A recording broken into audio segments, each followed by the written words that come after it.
Olá, meu nome é Felipe Martins de Oliveira e você está ouvindo a série Espiritualidade para Todos os Dias. A reflexão dessa semana encontra-se no seguinte texto bíblico, João 13, de 1 a 17, e corresponde à semana 27 do Guia Devocional do Evangelho segundo João, cujo título é Jesus lava os pés dos discípulos. Vamos à leitura do texto bíblico.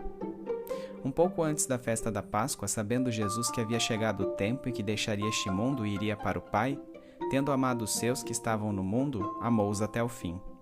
Estava sendo servido o jantar, e o diabo já havia induzido Judas Iscariotes, filho de Simão, a trair Jesus. Jesus sabia que o Pai havia colocado todas as coisas debaixo do seu poder, e que viera de Deus e estava voltando para Deus. Assim, levantou-se da mesa, tirou sua capa e colocou uma toalha em volta da cintura. Depois disso, derramou água numa bacia e começou a lavar os pés de seus discípulos, enxugando-os com a toalha que estava em sua cintura. Chegou-se a Simão Pedro, que lhe disse: Senhor, vais lavar os meus pés? Jesus respondeu: Você não compreende agora o que estou lhe fazendo, mais tarde, porém, entenderá. Disse Pedro: Não, nunca lavarás os meus pés.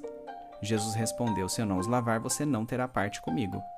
Respondeu Simão Pedro: Então, Senhor, não apenas os meus pés, mas também as minhas mãos e a minha cabeça. Respondeu Jesus: Quem já se banhou precisa apenas lavar os pés, todo o seu corpo está limpo. Vocês estão limpos, mas nem todos.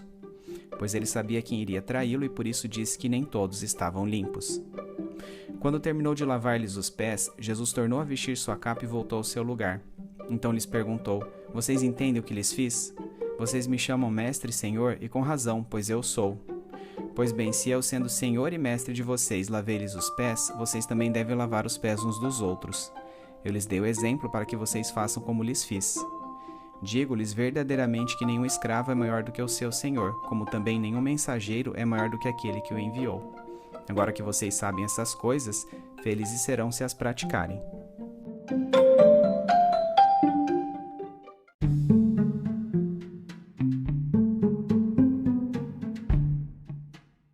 Durante o jantar de confraternização que precedia a celebração da Páscoa, Jesus realizou o ato inusitado de lavar os pés de seus discípulos que ali estavam.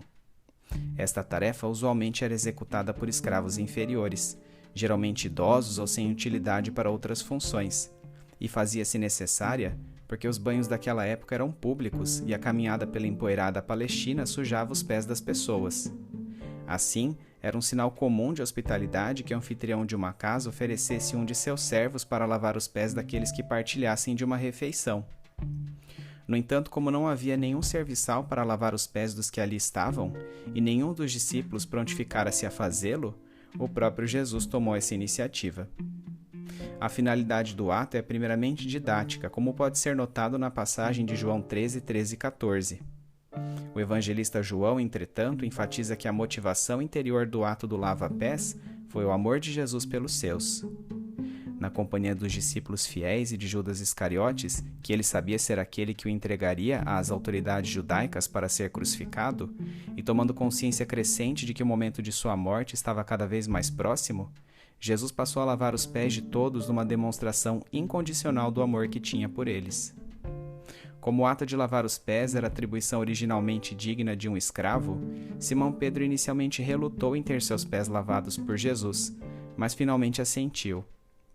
Sem pretender denotar de forma alguma que o ritual do lava-pés em si mesmo teria qualquer propriedade regeneradora, Jesus repreendeu Simão Pedro por não se deixar render à oferta graciosa de serviço que ele lhe oferecia, a qual, por extensão, aludia à aceitação de sua obra redentora, que faz com que tenhamos parte com ele. A reprimenda de Jesus abalou Pedro, fazendo com que ele mudasse diametralmente de atitude.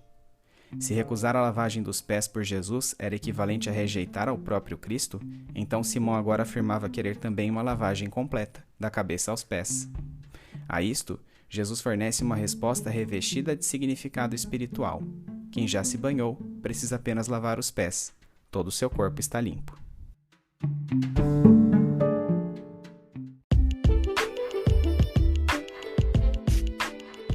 Aplicação prática. A finalidade didática do ato humilde de Jesus em lavar os pés de seus discípulos pode ser resumida nos versículos de João 13, 13 e 14. Vocês me chamam Mestre e Senhor, e com razão, pois eu sou. Pois bem, se eu, sendo Senhor e Mestre de vocês, lavei-lhes os pés, vocês também devem lavar os pés uns aos outros. Apesar de desprovido de status, o ato a que Jesus se submete é reflexo claro da segurança de sua identidade em Deus. Por saber quem era em Deus e por experimentar seu amor, Jesus poderia transmiti-lo na prática a seus discípulos, encorajando-os a fazerem o mesmo por seus semelhantes. O lava-pés, assim, é protótipo do caráter outro-centrado da espiritualidade cristã, que se baseia na imitação de Cristo como Mestre e Senhor. Talvez o Mestre apenas dissesse que algo do tipo deveria ter sido feito, porém Jesus, sendo Senhor, não hesitou em demonstrar ao vivo o tipo de atitude humilde que é requerida de todos aqueles que afirmam estar sob este senhorio. O maior ensino a ser depreendido é que o amor ao próximo não deve ser demagógico, mas sim uma decisão prática de servir ao outro com atitudes concretas, ainda que sem reconhecimento aos olhos da sociedade. Embora tenha sido banhado pela graça de Deus, o crente em Jesus diariamente deve exercitar a confissão e o arrependimento dos pecados, aqui comparados com a lavagem dos pés, pois sua regeneração só será completa por ocasião da segunda vinda de Cristo. Dessa forma, o indivíduo que se aproxima de Jesus está metaforicamente banhado, pois recebeu o perdão dos pecados pela fé nele, iniciando um processo de santificação que culminará com a perfeição. Ao longo deste caminho, entretanto, pecados continuarão a ocorrer nas vidas daqueles que se renderam a Deus pela fé em Jesus, mas o trabalhar do Espírito Santo fará com que sua ocorrência seja cada vez mais esporádica e acidental, e haja real transformação de caráter após cada pecado, com maior vigilância visando a sua não reincidência. Dessa forma, do ponto de vista teológico, o banho que Deus nos oferece mediante sua graça merece especial enfoque no texto lido. A fé em Jesus Cristo inicia em nós uma transformação gradual que permeia todas as esferas de nossas vidas. Esse novo estilo de vida representa uma completa mudança de paradigmas pelas quais passa o discípulo de Jesus Cristo. Em sua obra Como Integrar Fé e Trabalho, Timothy Keller faz uma lista contendo essas mudanças na prática em nosso dia a dia. Mudança de salvação individual para o Evangelho transforma tudo, corações, comunidade e mundo. Mudança de ser bom para ser salvo. Mudança de graça barata para a graça que custou um alto preço, consciência do nosso pecado. Mudança de o céu é lá em cima para Cristo voltará ao mundo. Mudança de Deus como valor que é agregado a nós para a providência de Deus permite-nos contribuir para a sua obra na terra. Mudança de ter ídolos nesse mundo para viver para Deus. Mudança de atitude de desprezo pelo mundo para engajamento no mundo. Mudança de voo solo para vida em comunidade. Mudança de um indivíduo é importante para as organizações são importantes. Mudança de superioridade cristã para Deus trabalha por meio de quem Ele quiser, graça comum. O indivíduo banhado pela graça de Deus compreende que estender a salvação a seres humanos custou caro para Jesus, que teve que padecer e morrer na cruz. Tendo entendido essa graça preciosa, o crente adquire perspectiva diária de seus pecados por meio da confissão e arrependimento, lavagem dos pés. Essa postura é completamente oposta ao comportamento de libertinagem daqueles que ainda não entenderam esta graça preciosa de Deus, pois reputam-na por uma graça barata. Quando entendemos a graça preciosa, passamos a encarar Deus não como aquele que tem compromisso com nossa felicidade. Dá-se o oposto. Passamos a entender que Deus é o centro e que, inevitavelmente, nós é que gravitamos em torno dele, vivendo sua obra no mundo.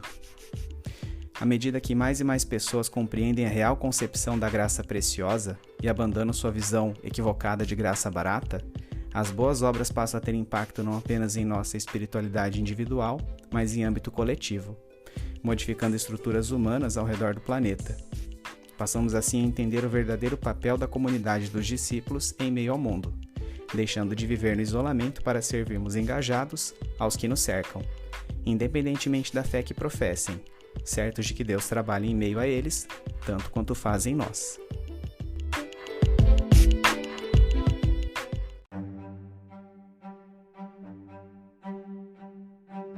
Trazendo da mente para o coração.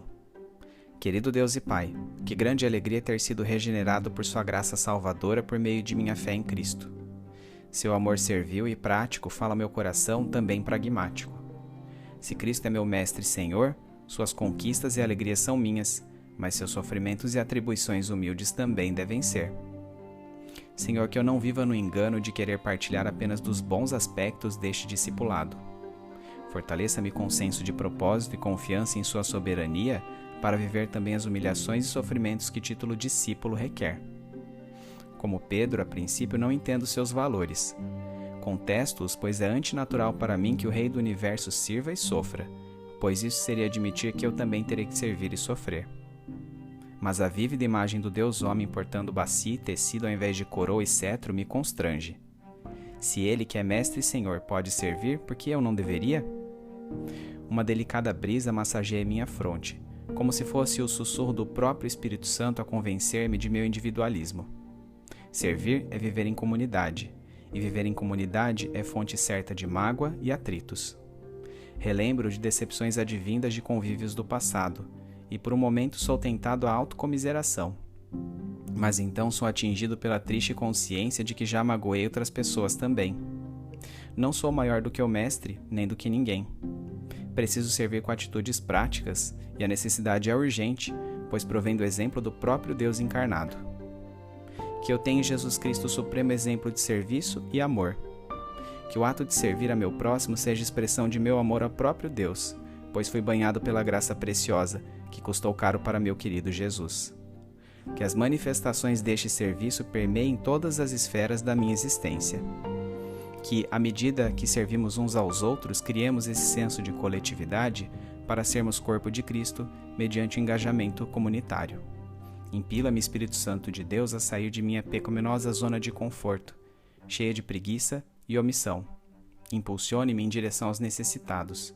Que minha motivação interior para todas essas boas obras seja apenas a imitação do caráter de Cristo, sem barganhas, sem trocas, sem supostos merecimentos, sem marketing pessoal, sem postagens em redes sociais do que fiz ou deixei de fazer. Mantenha-me seguro dentro da linha tênue do serviço humilde para que ele não se torne orgulho disfarçado de abnegação, como uma falsa superioridade espiritual. E quando me sobrevier a tentação do orgulho pela boa obra prestada, que a imagem do Cristo ensanguentado na cruz se torne o padrão vivo daquilo que realmente pode ser chamado de serviço e entrega. Em nome de Jesus. Amém.